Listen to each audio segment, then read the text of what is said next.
Beneath the cracked skin of the African savanna, life begins in darkness.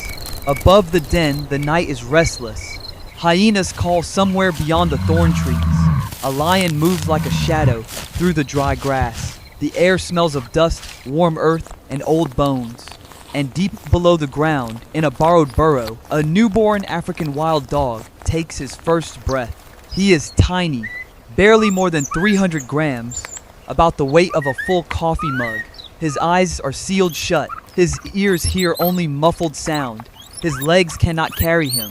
His painted coat has not yet become the bold patchwork of gold, black, and white that will one day mark him as one of Africa's most extraordinary hunters. For now, he is not a hunter at all. He is a fragile pup, pressed among a litter that may hold 10 or even 12 young lives. Each one is warm, blind, hungry, and completely dependent on the same mother, the same den, the same pack. Outside, the world does not wait for weakness. The savannah is wide, beautiful, and brutal. The grass glows silver under the moon. Termite mounds rise like old towers from the plain. Acacia branches scratch at the stars. But every open space hides danger, and every sound can mean hunger moving closer. African wild dogs are born into family, but family must be defended. At the mouth of the den, adult dogs stand watch. Their large rounded ears turn toward the dark, catching every crackle of grass. They are not the biggest predators here. A lion can kill them. Hyenas can steal from them. Disease can pass through a pack like fire, through dry leaves. But what they have is something rare. They have each other. The pup's mother curls around the litter, her body forming the first wall between life and death. Her milk is the first meal. Her warmth is the first shelter. Her breathing is the first rhythm this small body will follow. But the pack cannot stay hidden forever. By sunrise, the adults must leave the den and run. Somewhere beyond the golden grass, antelope are moving. Hunger is waiting, and if the hunters return with nothing, the smallest lives underground will feel it first. The first time he reaches the sunlight, the world is too bright to understand. For weeks, the pup has known only the warm press of bodies, the smell of milk, and the dark safety of the den. Now his eyes are open. The entrance glows ahead of him like fire. One paw touches the dust, then another. He stumbles. His legs are thin and uncertain, built for a future they cannot yet carry. Around him, his brothers and sisters tumble over one another, biting ears, tripping on paws, testing the small limits of their bodies. Their squeaks and soft calls fill the morning air, but the adults do not relax. Even play has danger here. A shadow crossing the grass can silence the whole den. A distant whoop of hyenas can lift every adult head at once. The pups are still small enough for an eagle, a snake, or a careless moment to become the end of the story. At around 4 weeks old, milk is no longer enough. The pack returns from the hunt with swollen bellies, and the pups rush forward with frantic hunger. The adults lower their heads and bring up meat from deep inside their stomachs. It is not graceful, but it is life. This is how African wild dog families survive. Food is carried inside the hunters and given back to the young. A pup too small to chase an antelope can still eat from the courage of the pack. By about 8 weeks, he is stronger. His body is no longer only a bundle of knees. His ears stand larger on his head, catching sounds from far across the plain. His legs begin to lengthen. His coat becomes more vivid, each patch as unique as a fingerprint. Still, the den remains his whole world.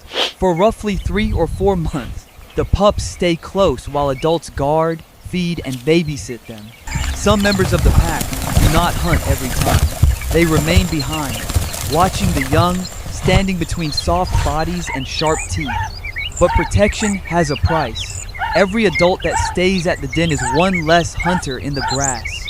Every mouth that opens must be fed. Every day, the pack must make a choice between guarding life and chasing food. And the young dog is learning the first law of his kind. No wild dog survives alone.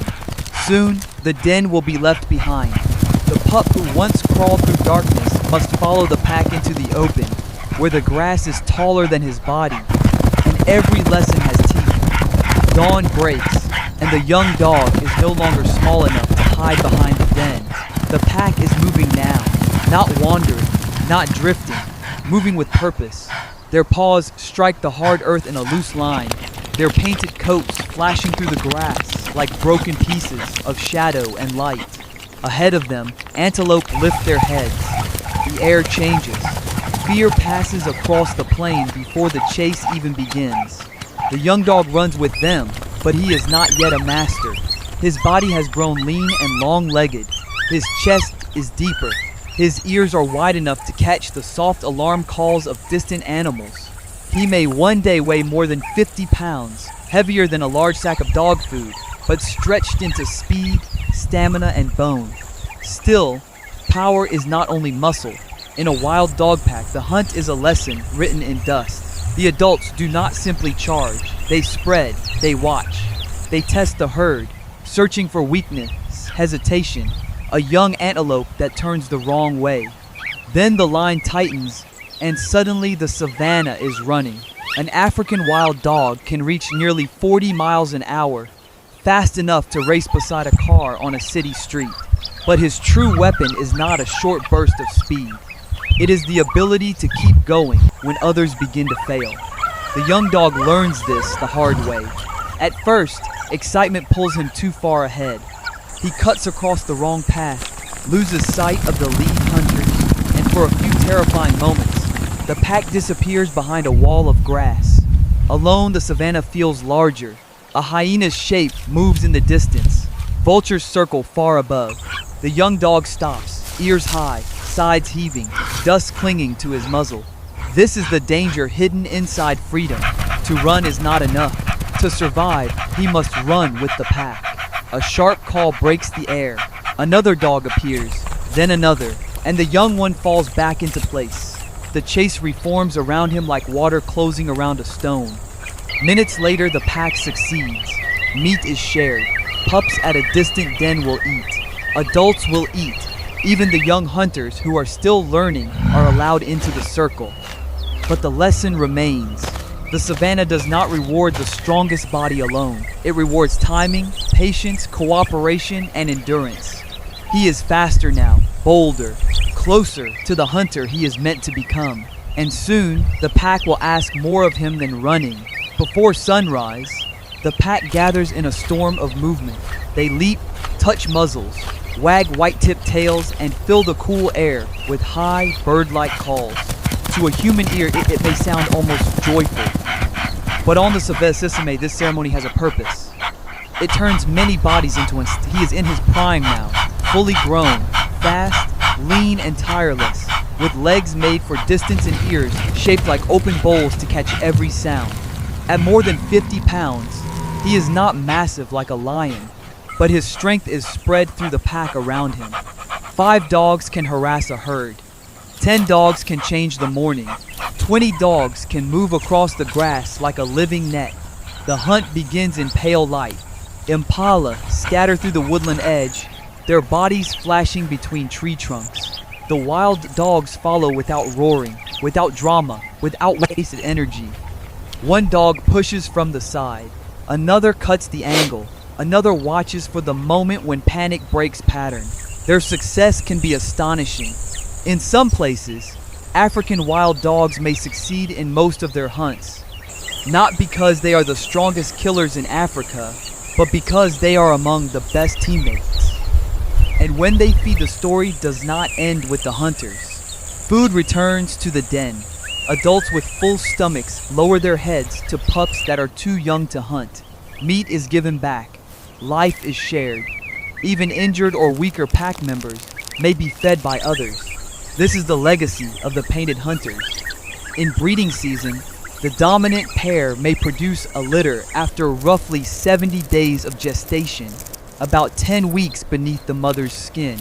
A single litter may hold 10 or 12 pups, a hidden future, breathing in the dark. He may not be the father. In wild dog life, rank decides who breeds, but he still matters. He guards, he hunts, he follows the calls of pups. He becomes part of the shield around the next generation, but even here, at the height of strength, danger circles close. Lions do not tolerate rivals. Hyenas wait for weakness. Roads cut through old paths. Disease can enter a pack invisibly and leave silence where calls once filled the morning. And then, one season, something changes. After a long chase, he rises more slowly. His breathing takes longer to settle. The younger dogs surge ahead with the same fire he once carried. He is still part of the pack, but time has begun to run beside him. The old dog wakes to the sound of the pack already moving. For most of his life, that sound has been a promise. Paws in dust, soft calls in the morning, bodies rising together before the heat takes hold of the land. But now, the promise is harder to follow. His muzzle is paler, his ribs show more sharply beneath the painted coat. The legs that once carried him across open ground at nearly 40 miles an hour now stiffen after long sleep. His ears still lift. His eyes still search the grass. Instinct still pulls him toward the others. But age has weight. For an African wild dog, a life of 10 or 12 years is already a long road. Long enough to see dens filled with pups. Long enough to run under many rainy seasons. Long enough to know the smell of fresh grass, dry dust, fear, hunger, and family. He has been young in the dark of a den. He has stumbled into sunlight. He has chased antelope through golden plains, fed pups that were not his own, and stood with the pack when lions called from the shadows. But the savannah does not stop for memory. A hunt begins, and the younger dogs move like arrows across the land. He follows, but the gap opens quickly. His breathing grows rough. The dust of the pack rises ahead of him, then thins, then begins to vanish. This is not a battle he can win by courage. It is the final law of a body built for speed. One day, the muscles no longer answer as they once did. Teeth wear down, joints ache. The distance between hunger and food grows wider. The pack may pause for him. They may share when they can. African wild dogs are family in a way few predators are. But survival still demands movement, and movement belongs to the strong. As the sun lowers, he rests beneath the thin shade of an acacia. The air smells of warm bark and dry grass. Flies move through the light. Somewhere beyond the trees, the pack calls faintly. He lifts his head. For a moment, he is still the painted hunter, ears high, body alert, shaped by a lifetime of running. Then the savannah grows quiet around him. His death is not a failure. It is the oldest exchange in nature. The body that once chased life now gives life back. Insects come first. Scavengers pass through. The soil takes what remains. Rain will soften the ground. Grass will rise from it. Antelope will feed on that grass. And one day, another pack may run across the same earth, carrying new pups, new hunger, and new hope. He was born helpless beneath the dust. He survived because family held him close. He grew into speed, courage, and cooperation. He helped the pack endure, and when his own running ended, the wild kept moving. Thank you for exploring the wild with melodic realms. Subscribe for more journeys into the heart of nature.